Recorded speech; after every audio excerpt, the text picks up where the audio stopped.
So yon, mamimili na tayo ng lugar kung saan ko ilalapag yung folding scooter. Kaya doon sa mga solid followers ko dyan, ilapag nyo sa comment section yung mga lugar nyo.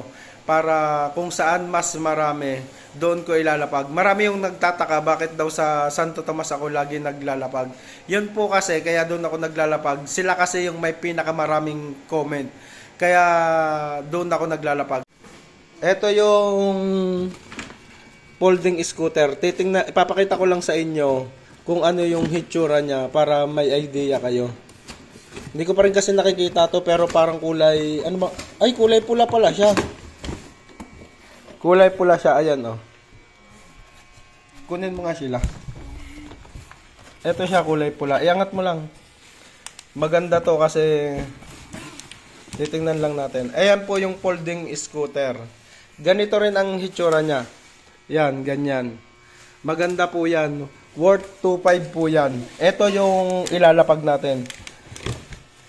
Ayun, so sa mga solid followers ko dyan, lapag nyo sa baba yung mga lugar nyo.